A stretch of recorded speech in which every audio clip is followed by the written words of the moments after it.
Muito se discute no nosso mundo sobre política e sobre história. Muita gente diz, eu não gosto de política. Muita gente diz, para que serve a história? Na verdade, história e política são a mesma coisa.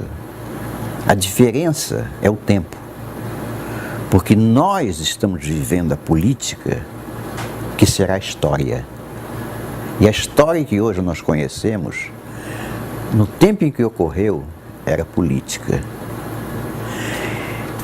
Então, como eu sou já bastante velho, eu pude testemunhar a política do século XX, que no final virou história.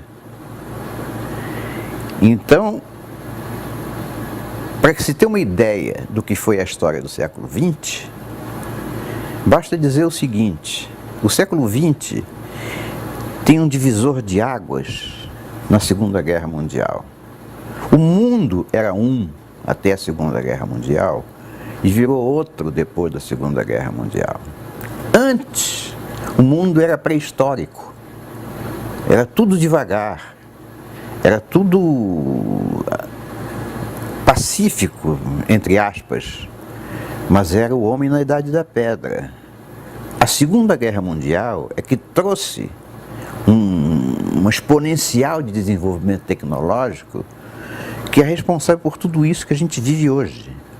Hoje a gente fala, principalmente a juventude, fala em tudo que está à disposição, as comunicações, o computador, a internet, o carro com controle eletrônico, o satélite, a viagem à Lua, o telescópio Hubble. Mas não percebe que tudo isso decorreu das tecnologias utilizadas para a Segunda Guerra Mundial. Então, toda essa herança tecnológica que nós temos é uma herança da guerra. São boas? Sim, são maravilhosas. Eu hoje já não consigo vislumbrar como seria o mundo sem todos esses avanços, principalmente na medicina, mas eu tenho que reconhecer que a Segunda Guerra Mundial trouxe no bojo dessa tecnologia um fantasma terrível: a bomba nuclear. Não só a bomba e o veículo que a transporta, os mísseis intercontinentais. Então aquela experiência de Hiroshima e Nagasaki mostrou ao mundo o terrível poder de destruição que tem uma bomba atômica. E ao final da Segunda Guerra Mundial, na mesma mesa de negociações em que estavam Stalin, o Roosevelt e o Truman, o mundo já estava sendo dividido entre duas novas superpotências que iam se degladiar no resto do século. De um lado a Rússia, do outro os Estados Unidos. Cada um se compôs com aliados, formando a OTAN e o Pacto de Varsóvia. Mas todos os dois sabiam que essa tecnologia que foi desenvolvida na Segunda Guerra Mundial precisava ser multiplicada e multiplicada e multiplicada para o objetivo de cada um dos dois, que era o domínio mundial. E essa multiplicação foi tão fantástica que, num determinado momento, a quantidade de bombas disponíveis e de mísseis capazes de lançá-la era tão grande da parte de um e de outro, que é o período em que a gente chamou de Guerra Fria, em que a paz mundial residia tão somente na certeza da retaliação. Se um atacasse o outro retaliaria. E isso era o pavor da humanidade, mas ao mesmo tempo era o fiador da paz. Foi disseminado por todos os cantos que a quantidade de armas disponíveis era capaz de destruir o planeta dezenas de vezes. Isso foi dito, foi repetido, 1000 vezes repetido. Só que não era verdade, era uma mentira. Uma mentira que foi colocada propositadamente para que todo mundo que não estivesse diretamente envolvido visse a corrida armamentista como um fantasma.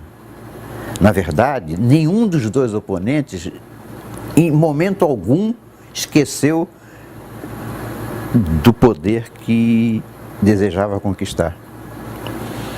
Então, essa paz, assim claudicante, foi andando,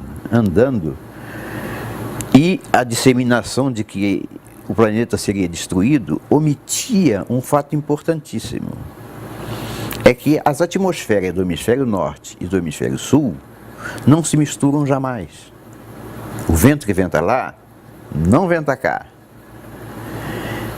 Paradoxalmente, isso também é verdadeiro nas correntes marítimas, exceto por acidentes de percursos de montanhas, acidentes geográficos. Os mares oceânicos do hemisfério sul são conduzidos pelas correntes marítimas para continuar no hemisfério sul. Então, nem sequer as águas dos dois hemisférios se misturam. Então, na possibilidade ou na eventualidade de uma guerra nuclear de um contra o outro, isso não significava a destruição do planeta. Significava simplesmente a destruição deles dois. E por conta disso, eles assinaram um tratado de paz, um tratado de contenção de pesquisas militares. Foi assinado um tratado que foi chamado de Tratado de Não Defesa. Observa, dois inimigos mortais assinando um tratado de não defesa. Mas significava que cada um deles não podia desenvolver tecnologias de defesa além daquelas que eles já tinham naquele momento. Nitidamente eles estavam falando de uma guerra espacial. Mas foi assinado o tratado, que continuou sendo o avalista da paz.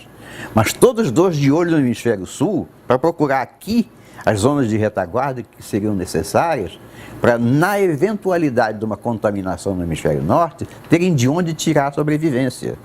A comida, as matérias-primas, a indústria capaz de produzir e o próprio esforço de guerra, do pós-guerra nuclear, que seria necessariamente uma guerra convencional ao sul. Então, por razões históricas, por sorte, por proximidade geográfica, coube à OTAN a melhor zona de retaguarda, a América do Sul. Porque a parte do hemisfério sul que coube à União Soviética foi a África, o sul da África, o subequatorial. E não só não existe uma divisa física entre as duas Áfricas, meridional e setentrional, o que já era por si só um desafio para conseguir uma zona de retaguarda num lugar onde não havia fronteiras, como também a África não conseguiu. Os russos, apesar de tentarem desesperadamente comunizar a África, tanto que mandaram até exércitos cubanos para lá, não conseguiram. Quer dizer, não conseguiram transformar a África num país, num continente capaz de suprir as necessidades do pós-guerra nuclear, o que não aconteceu com a OTAN. A OTAN, olhando para a América do Sul, verificou o seguinte: existe uma fronteira natural, o Rio Amazonas. O Rio Amazonas separa nitidamente o norte do sul. Então, melhor que isso, ainda existia a floresta amazônica ao sul do Rio Amazonas. A oeste tinha os Andes. Então, o que restava da América do Sul para ser zona de retaguarda? Brasil, Argentina, Uruguai e Paraguai. Só que trabalhar nesses 4 países para montar uma zona de retaguarda era muito mais complicado do que pegar logo o Brasil. Você conciliar todas as ações sobre o mesmo país era muito mais fácil. Então o Brasil foi eleito como zona de retaguarda do Bloco Ocidental para garantir a sobrevivência numa eventual guerra nuclear no hemisfério norte. Então vamos supor que isso seja verdadeiro. Eu sou o estrategista do norte, já sei que foi eleito o Brasil como zona de retaguarda para o Bloco Ocidental, então a minha função é transformar o Brasil realmente numa área de retaguarda, que militarmente a gente chama de zona de suprimento. Ou seja, tem que ter tudo que é necessário para os exércitos em combate. E no caso particular, tudo que seria necessário para garantir a sobrevida dos habitantes do hemisfério norte, no caso particular da OTAN. Então o estrategista abriu um mapa, botou sobre a mesa, viu, esse aqui é o país, esse aqui é o Brasil. Como é que a gente transforma isso aqui numa zona de retaguarda para a OTAN? Bom, o Brasil, coincidentemente, tem a costa norte debruçada sobre o Atlântico Norte. A OTAN quer dizer Organização do Tratado do Atlântico Norte. De um lado Estados Unidos, do outro lado da Europa. Aquilo era a zona em conteste da OTAN. Então, todos os suprimentos tinham que ser voltados para o Atlântico Norte. Mas, olhando para o mapa do Brasil, o estrategista chegou à conclusão que o Brasil era um país monotonamente litorâneo. O Brasil só sobrevivia casquinando o litoral, por conta dos laços históricos das nossas relações comerciais, de Portugal e Inglaterra, todas debruçadas sobre o Atlântico, sobre o litoral leste. Mas o fato concreto é que quando o estrategista botou uma seta balizando um corredor de exportação, demandando o Atlântico Norte, ele viu uma seta inteiramente vazia. Então, claro, quando eu estou falando do estrategista, não estou falando de uma pessoa. Estou falando de dezenas, centenas de pessoas com o mesmo objetivo, trabalhando juntas com o mesmo objetivo. Mas, para simplificar, eu vou continuar chamando de estrategista do Norte. Ele olhou para o mapa, viu aquela seta vazia e disse: como é que a gente vai fazer essa seta se tornar uma zona de suprimento? Bom, primeiro, eu tenho que vivificar essa seta. Eu tenho que trazer a população brasileira, que está no litoral, para o interior. Como é que a gente pode fazer isso? Vamos trabalhar de uma forma sutil.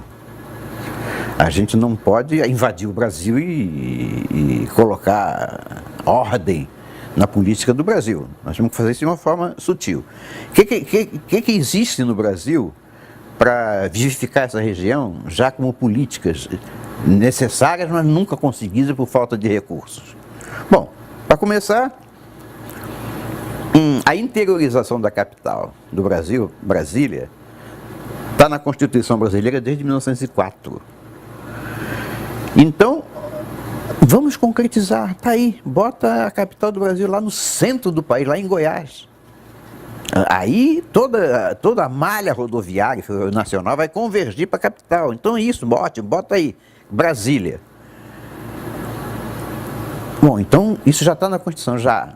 Então não dá um jeito de concretizar. Apareceu o Juscelino Kubitschek, um candidato a presidente, que dizem folcloricamente que num discurso, na campanha eleitoral, no palanque, um eleitor lá virou para ele e gritou da plateia: doutor Juscelino, o senhor vai construir Brasília? E ele impulsivamente disse: vou. Se comprometeu, a imprensa publicou. Então, quando ele assumiu realmente a presidência, ele montou o tal plano quinquenal, quer dizer, 50 anos em 5, que, paradoxalmente ou coincidentemente, tinha 3 objetivos principais: construir a capital no Planalto Central, construir uma rodovia, a Belém-Brasília, ligando essa capital ao Atlântico Norte, e terceiro, irrigando o Cerrado. Essa foi a base dos 50 anos em 5. E o estrategista do Norte seguramente deu uma forcinha para que ele colocasse isso no plano quinquenal. Por quê? Só como exemplo, para Brasília, para a construção de Brasília, quem construiu Brasília foram os bancos americanos. Foi capital de empréstimo, não foi capital de risco, foi capital de empréstimo. Quem irrigou o Cerrado foi o Japão. Milhões de dólares foram gastos no projeto do Juscelino de irrigação do Cerrado, de modo que, de repente, o Cerrado se tornou o maior produtor de soja, eu acho, que do mundo. Não era. Era um tremendo deserto. Então, ó, a estratégia do Norte facilitava os projetos que diziam respeito ao projeto do corredor de exportação dificultava aqueles que não diziam respeito a esse projeto, como por exemplo a BR-364, que previa a ligação do Brasil com o Atlântico, com o Pacífico, através do Peru, no mesmo lugarzinho onde a China agora quer colocar a ferrovia. Quer dizer, um corredor de exportação voltado para o Pacífico. E capital para isso cortado. Ninguém conseguiu construir a BR-364. Essa foi a forma de fazer. Então o que fez o estrategista? Bom, então Brasília está aqui, a rodovia Belém-Brasília está aqui, ela não é suficiente para transportar uma tonelagem capaz de assumir o compromisso de produzir para a sobrevivência do hemisfério norte. Então nós temos que reforçar essa rodovia com 2 outros meios de transporte que são muito mais capazes de transportar grandes tonelagens: a ferrovia e a hidrovia. Então o que foi feito? Foi feita a ferrovia norte-sul, que até hoje não está pronta, mas ela foi planejada e começou a ser executada, e foi feita a hidrovia Araguaia-Tocantins, que vai exatamente para Belém. Também não está pronta, mas começou a ser construída. Então, estava pronto o primeiro painel, quer dizer, o que transportar e para onde. Aliás, o que transportar não. Como transportar e para onde. Os meios de transporte, os portos debruçados sobre o Atlântico Norte e a interiorização da capital. Mas vai transportar o quê? Era preciso ter alguma coisa que transportar. O quê? O que é necessário para a sobrevivência de toda uma população? Grãos, matérias-primas e a transformação dessas matérias-primas. Porque, presumivelmente, numa guerra nuclear ao norte, nem sequer as fábricas estariam em condições de produzir. Então, o estrategista olhou: onde é que tem grãos no Brasil? Bom, tem aqui já Minas Gerais e Goiás, são zonas que tradicionalmente são produtoras de grãos, mas é pouco, temos que reforçar. Daí vem o projeto de irrigação do Cerrado, que o Juscelino implementou nos 50 anos em 5, que foi financiado pelo Japão. Bom, e minerais? Bom, minerais, o Brasil é rico em minerais, tanto que o estado se chama Estado de Minas Gerais, porque lá tem muito minério. Goiás também, os bandeirantes foram descobrir minérios em Goiás. Tá bem, mas vamos aumentar essa capacidade, vamos botar mais minério aí, porque a necessidade vai ser muito grande. Então a gente precisa descobrir alguma outra coisa nesse corredor. Não tem nada aí no corredor que a gente possa utilizar como fonte de minerais. Aí descobriu um Carajás. Carajás decorreu desse processo, porque Carajás sozinha produz 10 vezes mais que a soma de Minas Gerais e Goiás juntos. E foi um resultado deste projeto muito depois da imaginação dele. E com Carajás veio a necessidade de energia.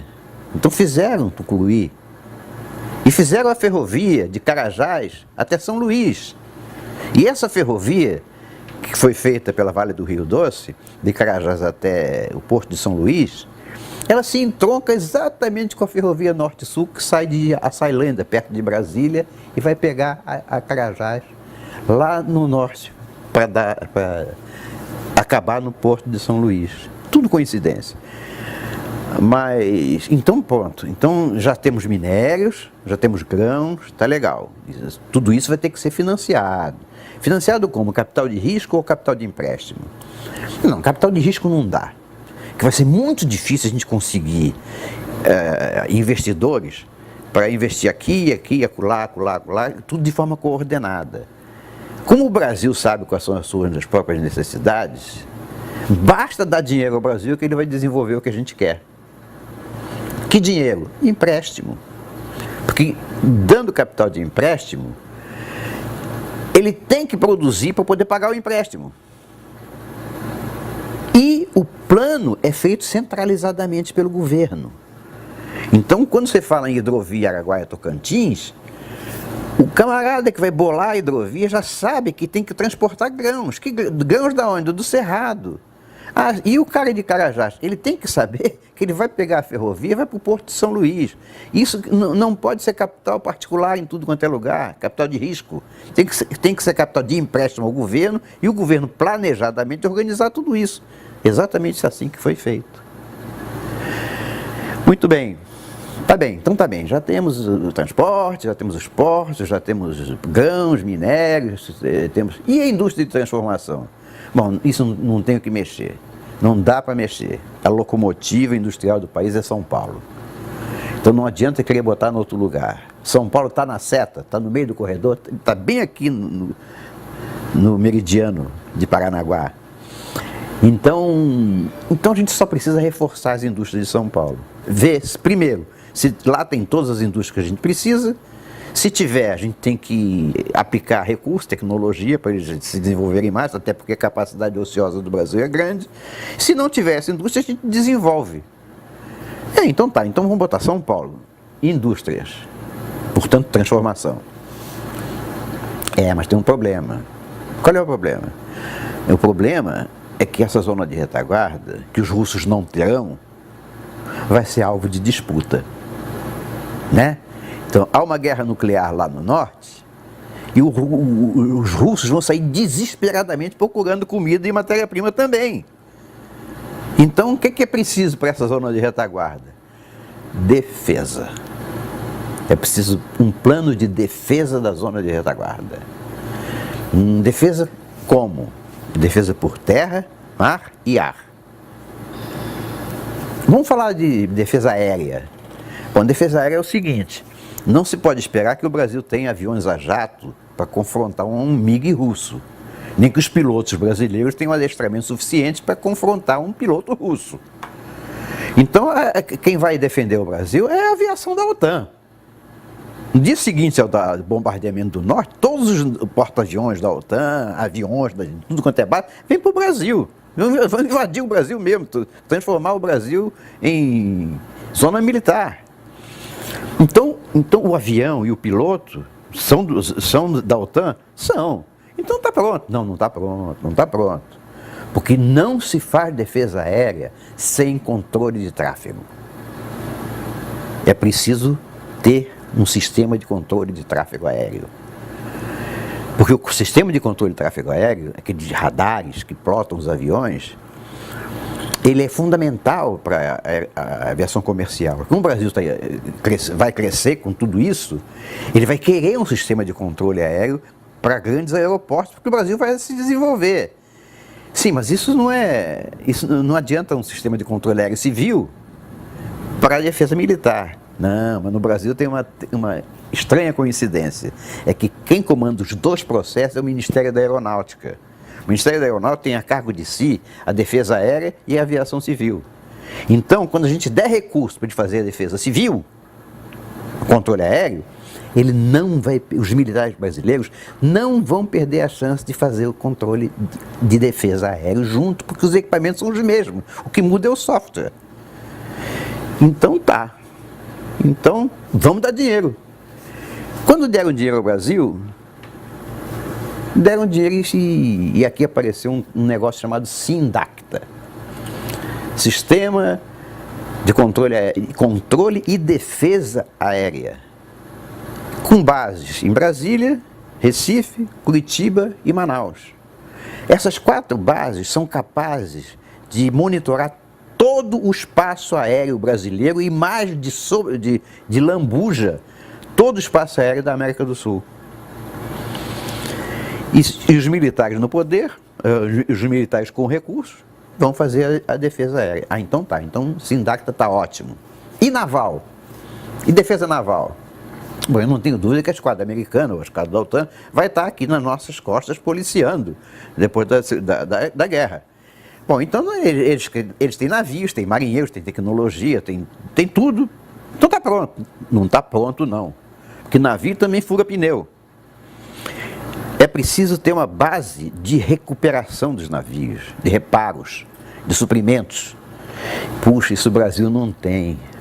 Aí, de repente, como um passe de mágica, o Brasil, por conta da substituição de importações, porque ele tinha começou a exportar muita coisa e tinha o problema do petróleo, que a gente tinha que importar muito, o Brasil chegou à conclusão que estava gastando muito dinheiro, que ele devia muito, tinha que pagar juros da dívida, e devia muito com a conta petróleo, que o preço do petróleo subiu muito nessa época, propositadamente. Mas então, o Brasil chegou à seguinte conclusão: nós não podemos mais alugar bandeiras estrangeiras para transportar os produtos nacionais. Nós temos que ter uma indústria naval no país. E foi aí que nasceu o projeto dos superpetroleiros da Petrobras, que vinham com petróleo e voltavam com grãos.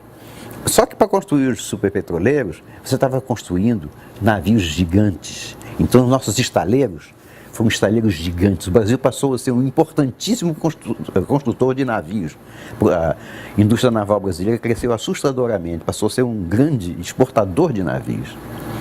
Então, com esses estaleiros, então está resolvido o problema? Está resolvido o problema, porque na hora de usar o estaleiro, quem vai usar são os americanos. Porque os navios de guerra americanos têm segredos que os brasileiros não sabem. Mas tendo o estaleiro, deixa comigo.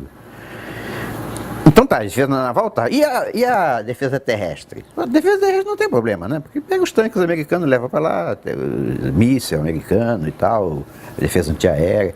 Não é assim não, tem problema também. As nossas fábricas de produtos militares vão estar comprometidas. Então a gente precisa ter fábricas na zona de retaguarda. A gente precisa ter indústria bélica no Brasil. A gente precisa construir tanque, caminhão, míssil, metralhadoras, lança-rojões, muita munição. Então, precisa ter uma indústria bélica no Brasil. Aí, de repente, num passe de mágica, num clube fechadíssimo, que é o de exportadores de armamentos, o Brasil aparece como um grande exportador de armamentos. Então, tudo isso por conta da estratégia da OTAN de zona de retaguarda para um conflito nuclear. Bom, terminou? Não terminou não. Não terminou não, porque apesar da nossa fronteira norte estar acima do Equador, não faltarão oportunidades de os inimigos tentarem penetrar, já que não vão poder penetrar pelo Atlântico Sul, que vai estar fortemente defendido pela esquadra americana e da OTAN, vão tentar se infiltrar pelo norte, via Amazônia.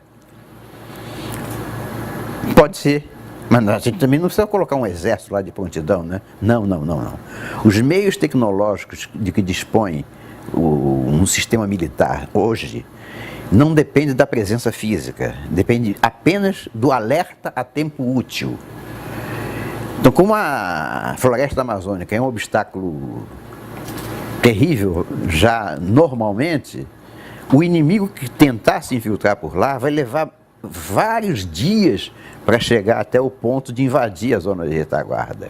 A gente só precisa ter um cordão de alerta, um sinalzinho de alerta. Sinalzinho. E o que tem lá? Não tem nada, rapaz. Ih, rapaz, lá só tem índio. Então vamos fazer o seguinte, vamos fazer um projeto, Calha Norte, em que o exército é colocado em toda a fronteira norte até o Acre. Só pelotões, só para dar o alerta. Não é para se defender nada, porque eles não vão ter condição de defender, mas para dar o alerta. Atenção, estão invadindo aqui. Aí sim, a aviação da OTAN sai daqui, os navios da OTAN vão entrar por dentro do Rio Amazonas, mas o cordão de alerta foi feito de duas maneiras: Projeto Calha Norte do Exército e CIVAM da Aeronáutica, Vigilância da Amazônia. Era isso que precisa? É isso que precisa. Então vamos à obra, vamos botar. Então, pronto o planejamento, era só executar. E tudo isso foi feito. Os portos, a rodovia, Brasília, Cerrado, indústrias em São Paulo, defesa, tudo isso foi feito. Exceto duas coisas: a hidrovia que não ficou pronta e a ferrovia Norte-Sul que não ficou pronta. Mas o Brasil, de repente, em 20 anos, que é de 60 a 80, teve uma explosão de desenvolvimento. O Brasil saiu da 46ª posição para a 8ª potência mundial, por conta deste projeto. A tal ponto, isso ficou tão dramaticamente exposto, que eu imagino a reação do estrategista da OTAN e do estrategista do Pacto de Varsóvia. O da OTAN se regozijando por ter transformado o Brasil efetivamente numa zona de retaguarda, faltando alguns poucos detalhes. E a União Soviética, achando que eles não conseguiram nada e que a OTAN estava muito mais adiantada do que eles. E aí aconteceu um fato absolutamente atípico e que é realmente a coisa mais importante que aconteceu na segunda metade do século e que passou despercebido por quase todos nós. O presidente Ronald Reagan foi para a televisão americana em 1983 e declarou para o povo americano que estava iniciando o projeto de Guerra nas Estrelas. Iniciando um projeto que, na verdade, era o IDE, Iniciativa de Defesa Estratégica, que o senador Ted Kennedy é que apelidou de Star Wars. Mas o presidente americano foi para a televisão dizer isso. E no dia seguinte, entrou no Congresso americano com um pedido de 5 bilhões de dólares imediatamente aceito para investimento neste projeto, que eram várias camadas de interceptação de mísseis inimigos. Quando o Reagan disse isso, e quando o Congresso americano imediatamente permitiu a alocação de 5 bilhões de dólares, os russos botaram a mão na cabeça. Meu Deus do céu! A paz mundial reside na capacidade de retaliação. Se a gente não puder retaliar, acabou, eles vão bombardear a gente. Então, aí apareceu a história, eles lá no Kremlin, né, discutindo. Os belicistas, bom, então não espere esse projeto, ataca logo, vamos atacar logo, que aí tá pau a pau, eles e nós. Aí o outro, que é mais sensato, disse, peraí, se a gente atacar logo, se houver isso tudo, eles têm zona de retaguarda e a gente não tem. E como é que fica? Eles sobrevivem, a gente não sobrevive. Então o presidente russo do Kremlin, o chefe supremo do Kremlin, se chamava Mikhail Gorbachev, ele saiu com um dever de casa. O dever de casa é acabar com o projeto Star Wars americano. Então eles imaginaram que para fazer isso teriam que acabar com o comunismo. Pelo menos demonstrar a intenção de acabar. Daí nasce a perestroika e a glasnost. Ainda sob uma aura de abertura e transparência, mas sem perder o vínculo inicial com o comunismo. Acontece que quando mexeram numa perninha do comunismo na União Soviética, desmoronou o resto. Não houve força capaz, a partir da perestroika, não houve força capaz de manter a coesão da União Soviética. Eu não vou falar muito sobre isso, porque demanda aí várias horas. Se vocês prestarem atenção, vão ver que com a perestroika, a União Soviética se esfacelou em 15 países independentes e sobrou muito pouco para eles. E mesmo assim sobrou um regime que teoricamente teria que ser democrático. E assim é que nasceu a perestroika, que realmente conseguiu que o Congresso americano, que a opinião pública mundial achasse que a Guerra Fria tinha terminado, que o comunismo não era mais uma ameaça, e essa opinião pública mundial influiu na opinião pública americana, que influiu no Congresso americano, que retirou 3 bilhões das verbas do Star Wars. A partir daí, o Gorbachev saiu pelo mundo fazendo propaganda da perestroika. Então, o que aconteceu naquele dia foi uma derrota militar. Quer dizer, a perestroika e a glasnost não foram resultados do desejo soviético de atender às necessidades da população. Foi uma derrota militar imposta pela OTAN, que tinha uma cereja do bolo no bolso do colete, o Brasil. Só porque a OTAN tinha o Brasil é que a União Soviética caiu. Agora, olha bem, por que os americanos, que a partir dali passaram a ser a única potência mundial militar do planeta, não pegou o Brasil, colocou no colo e saiu embalando para nunca mais perder? Porque apareceu um outro detalhe importantíssimo. Quando Quando a União Soviética caiu, apareceram centenas de milionários russos, bilionários russos. Não era possível existir bilionário no regime comunista. Como era possível isso? Como foi possível aparecer bilionário russo? É porque a cúpula comunista, a nomenclatura, se associava aos capitalistas russos que faziam o mercado negro, e os dois conduziam todas as finanças do país, embora o regime político fosse totalitário para oprimir a população. Aí teve gente nos Estados Unidos que botou a mão na cabeça e disse, mas poxa, foi isso? Quer dizer que tinha um capitalismo lá na União Soviética? Claro que tinha, rapaz. No dia seguinte da perestroika aparece um cara que é dono do poço de petróleo? Como é que pode? Então, os magnatas americanos do Clube de Bilderberg chegaram à seguinte conclusão. Mas vem cá, nós estamos aqui dando uma de otários. Porque se o capitalismo existia no comunismo e mandava, portanto mandava que continuou mandando depois que o muro de Berlim caiu, então nós estamos dando uma de otário. O bom mesmo é um regime totalitário, onde o capitalismo seja oculto. Porque aí, sim, a gente domina o dinheiro, mas não tem que concorrer com ninguém. Não tem negócio de oferta e procura. Não paga imposto. Tudo é estatal, não paga imposto. É mesmo, né? Então, peraí. Acho que o melhor regime é o regime comunista sob um capitalismo submerso. Tá bem, tá. Mas vem cá. Como é que a gente vai fazer isso? A gente junta com eles. Junta com eles? Rapaz, já existem projetos de dominação mundial que até hoje não foram materializados por falta exatamente de oportunidade. Agora nós temos com a oportunidade na mão. É só a gente se juntar com os comunistas, fazer um acordo e começar a trabalhar em função disso. Vamos dar um nome para isso? Vamos dar. Nova Ordem Mundial. Tá bom o nome? Tá ótimo. Nova Ordem Mundial, perfeito. Vem dos Illuminati. Então, a Nova Ordem Mundial foi um acordo entre os magnatas americanos, pertencentes ao Clube de Bilderberg. Se quiser que eu amplie um pouco mais, sai dos americanos, passa para a Europa e para o Japão, a trilateral. Então foi um acordo entre os magnatas e os comunistas, principalmente da Rússia, para um projeto de dominação mundial. Então aí são outros estrategistas. Bom, agora vamos começar a trabalhar no sentido de dominar o mundo. Só que o mundo é muito diverso.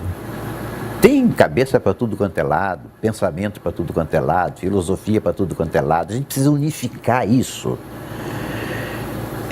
Unificar é importante. Tem religião para cachorro por aí? Não, a gente tem que unificar isso.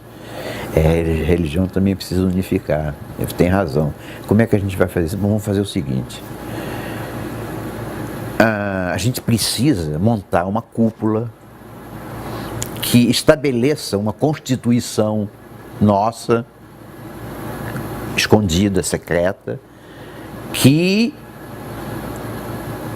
construa um projeto de materialização desse domínio mundial. Tá bem. A gente vai ter que criar um organismo para isso. De repente não. Por que não usa a ONU? Nós não temos dinheiro? É só botar na ONU quem a gente quer. E aí da ONU, ela tem jurisdição mundial, dali a gente parte com todas as instruções para o mundo inteiro. Então, a ONU foi toda aparelhada para cumprir um projeto. E o interessante é que projetos nasceram da ONU a partir dessa determinação e desse patrulhamento, vamos chamar assim. Para começar, olha bem, para começar, eles criaram uma coisa chamada a Carta da Terra, que é a Constituição da Nova Ordem Mundial. Incrível como pareça, a Carta da Terra foi a junção de dois organismos organismo comandado pelo Gorbachev e o do Maurice Strong, que era o secretário-geral da ONU. O Rockefeller, por exemplo, foi e é um dos defensores da Carta da Terra. Leonardo Boff é outro. Para ver a diversidade de personalidades que estão alinhadas aí no mesmo barco. Como é que você pode acreditar na junção de ideias entre o Frei Leonardo Boff e o Rockefeller? Mas tudo bem, eles assinaram a Carta da Terra. Essa Carta da Terra, ela, como disse o Rockefeller, ela ia substituir os 10 mandamentos. Começa aí a história da perseguição aos cristãos.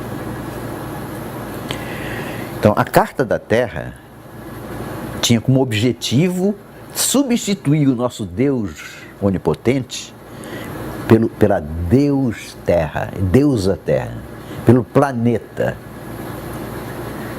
a Mãe Terra. Então, essa substituição, nós estamos vivenciando ela diariamente.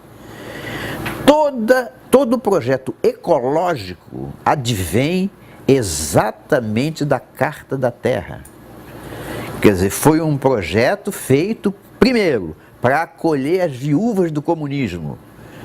Todos os partidos verdes que nasceram pelo mundo afora foram mobiliados pelos comunistas arrependidos. E também para arranjar um gancho para as crianças adotarem a Terra como mãe, foi que se criou a ideia do aquecimento global, que é uma fraude. A história do aquecimento global é muito interessante, porque ela foi feita através de uma reunião de cientistas na ONU e que chegou a uma conclusão de que o planeta estava esquentando. Então é chamado de aquecimento global. Poucos meses depois, houve uma segunda reunião de cientistas, e desta vez, num número muito grande, 650 cientistas, no Senado americano, que chegaram à conclusão que os dados que constavam daquela teoria do aquecimento global eram falsos, tinham sido manipulados. E que o aquecimento global não existia. Que o mundo, ciclicamente, ao longo de toda a história, tinha variado a sua temperatura sem nenhuma interferência humana. Que o homem aí não representa nada para o planeta em termos de aquecimento. Só que esse relatório do Senado americano jamais ganhou a mídia. E continuou persistente em todo o mundo a ideia de acabar com o aquecimento global com duas funções. A primeira é ter um gancho para entrar na cabeça das pessoas, para criar uma mente universal, fazer da Terra, do planeta Terra, a deusa, a mãe, e acabar com as outras religiões. E segundo, fazer com que os países subdesenvolvidos, para ser politicamente corretos, tivessem que investir na proteção ao planeta, em ecologia, recursos que eles não tinham. Então, o segundo objetivo era tornar as populações dos países pobres mais pobres ainda. Isto foi um projeto financiado, distribuído pela ONU, financiado por organizações, fundações, dezenas delas, eu posso me lembrar de uma ou outra, Bill Gates, Bill e Melinda Gates, George Soros, Avaaz, e várias outras, eu não vou me lembrar de todas aqui agora. Agora, todas essas organizações não tratam dos assuntos diretamente. Cada uma delas tem centenas de ONGs, organizações não governamentais, que são os porta-vozes dos discursos que vêm da chefia. Então, se a gente prestar atenção, se a gente for verificar, existem milhares de ONG espalhadas pelo mundo inteiro, obedecendo a um comando único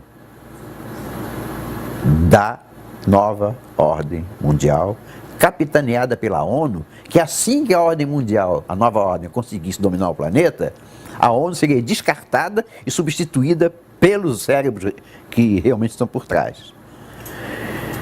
Bem, esse era o projeto. E, portanto, a gente começa a entender onde é que nasce a perseguição aos cristãos.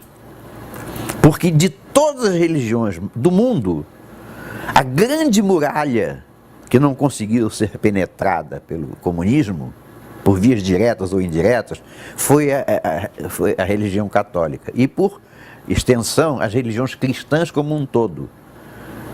Os evangélicos e os próprios ortodoxos na Rússia.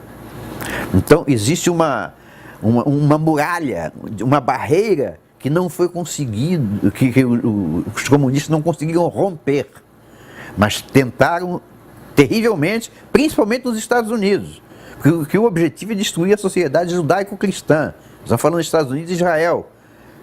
Então, principalmente nos Estados Unidos, apareceu um movimento para comunizar os Estados Unidos. Só que também lá eles esbarraram nos cristãos, como aqui esbarraram nos cristãos. Aí, essa resistência que os cristãos impuseram, retardaram demais o processo e tornaram algumas coisas que antes não eram óbvias, tornaram essas coisas óbvias. A primeira delas foi tentar identificar quais eram as forças no mundo que se degladiavam pelo poder mundial. Isso é a nova ordem mundial pensando. Quais são as forças que querem o poder total do planeta? São três. Nós, quer dizer, a nova ordem mundial. Não vamos esquecer dos comunistas, a gente é aliado com eles, mas... E o Islã. São os três projetos de dominação mundial. O Islã foi necessário e tolerado à época por causa do inimigo comum, o cristianismo.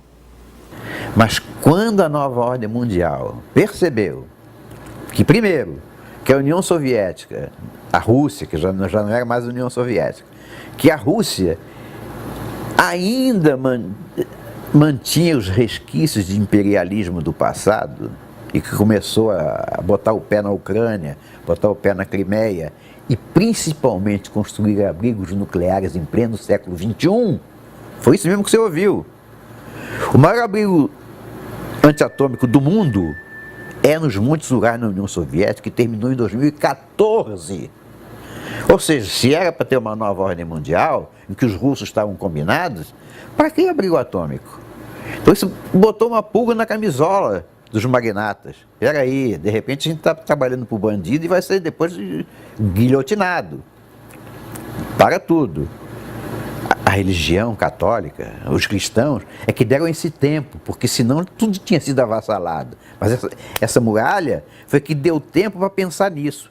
E esse tempo também expôs à luz do dia o Islã, que era beneficiário dos mesmos recursos, sim, o terrorismo financiado pela nova ordem mundial, sim, era beneficiado pelos mesmos recursos fartos e de repente começou a conquistar terreno e invadir a Europa, na moita, através de paz, a religião da paz, que se a gente lê lá não tem nada de pacífico, mas eles entraram na Europa de uma maneira fortíssima. Os magnatas coçaram a cabeça, espera aí, como é que está o negócio aí? A gente deixou eles entrarem em tudo. E a nossa zona de retaguarda? A gente deixou eles entrarem, pois não era uma parceria? Não era para comunizar o mundo inteiro? A gente deixou o espaço aberto para eles entraram. Entraram no Brasil, Quer dizer, peraí, entraram em termos. Eles entraram, o Fogo de São Paulo, Unasul, Ursal, o PT está no governo, o PCdoB, o PSDB, a oposição do PT ou PSDB, que também é Fabiano, é a mesma coisa. Quer dizer, o projeto tá em pleno gozo dos seus direitos no Brasil. Mas ainda não chegou ao fim, não conseguiu. Por quê? Porque lá também a religião católica botou um muro e aconteceu um acidente de percurso. Acidente de percurso é qual? Não, é porque um dia teve um deputado que quiseram botar ele contra a parede e ele, numa CPI dos Correios, foi para a televisão e disse em alto e bom som: existe o mensalão na Câmara dos Deputados. Dirceu, sai daí, vai embora, está na hora. Então o Roberto Jefferson colocou aos olhos do país inteiro um projeto de corrupção do Partido dos Trabalhadores. A partir dali, nunca mais o PT foi o mesmo. De lá para cá, tem sido tudo uma consequência da outra. Nós não chegamos ao fim desse novelo, mas vamos chegar. Mas esta declaração do Roberto Jefferson, que caiu na mão da justiça, acabou na prisão, com a prisão de vários homens públicos e muito importantes, fez uma fratura no projeto. Então, outro acidente de percurso. Então, o Brasil ainda não foi conquistado. Então, a nova ordem mundial, puxa vida. Então, quer dizer que ainda dá tempo de dar um passo para trás? Dá. O que significa dar um passo para trás? Bom, não é a gente que financia esse troço todo? Começa a tirar dinheiro. Começa a tirar o dinheiro fora. E aí começa a aparecer no mundo um novo sentimento, também midiático, de rejeição a um projeto que estava em curso de socialização do mundo. Foi o espaço aberto que hoje nós encontramos para estar falando aqui. A direita renasceu das cinzas como a fênix. Então, essa fênix, ela começa a aparecer, primeiro de forma, nos 50 tons de cinza. Um cinza light que vai se densificando, e começam a aparecer no mundo inteiro as Fox News, um canal de direita americano, que é absolutamente contrário a todo esse projeto. Começa a aparecer a voz da internet, que, como no Brasil, não conseguiu ser emudecida pelo establishment, ela encontrou o espaço, e encontrado o espaço, encontrou uma multidão de pessoas capazes de ocupá-lo. Esta é a nossa fênix, e nós estamos virando de cinza para o negro. Então, vamos chegar lá. Então, isso nos permitiu o fôlego necessário para identificar debaixo de que espada, debaixo de que cutelo os nossos pescoços estavam. Há tempo de retirá-lo do caminho da lâmina. Agora, o que a gente vê não é mais uma voz perdida no deserto. Agora o que a gente vê é um desespero enorme da esquerda, que já não é mais a nova ordem mundial, é só o comunismo.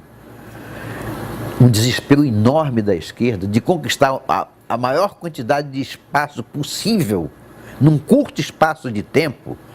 Daí a gente vê ideologia de gênero, daí a gente vê censura da internet, daí a gente vê uma série de projetos que demonstram tão somente uma pressa, uma urgência de conquistar o espaço enquanto há tempo, porque o navio está afundando.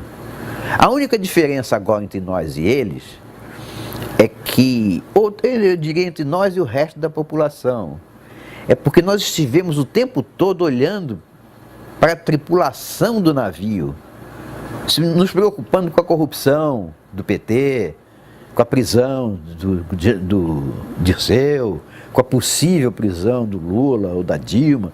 Nós ficamos preocupados com a tripulação do barco. Estivemos, nos últimos 13 anos, preocupados única e tão somente com a tripulação do barco. Só que nós não vimos que por fora do nosso trabalho existia uma mão maior mudando a direção do barco, mudando o porto de destino. E é aí que nós estamos ganhando a guerra. Esse barco que já está afundando, ele já mudou o curso para um porto de destino que não é mais o comunismo. A direita renasce das cinzas.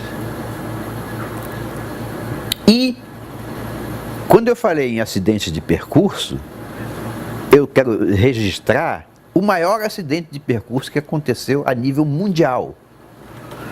Porque, bem recentemente, acho que não fazem 2 meses, o Putin declarou que o aquecimento global é uma farsa. Ele sabe disso desde o início, ele faz parte de todo o processo que criou isso. Quando ele diz que o aquecimento global é uma farsa, ele está destruindo a base em que se sustenta o Estatuto da Terra. Portanto, está demolindo as fundações da nova ordem mundial. Abriu guerra declarada. E por isso a reação natural, normal, da nova ordem mundial, e por isso o espaço que a gente ganha dia a dia de vencer essa guerra. Se a nova ordem mundial mudou de ideia, eu tenho certeza. Agora, se ela vai retomar a ideia daqui a 50 anos, eu não sou capaz de dizer. Possivelmente, um projeto de dominação mundial pelos financiadores do mundo deve ficar latente em algum bolso de colete por algum tempo. Mas enquanto eu viver, não vai mais acontecer. Até a próxima.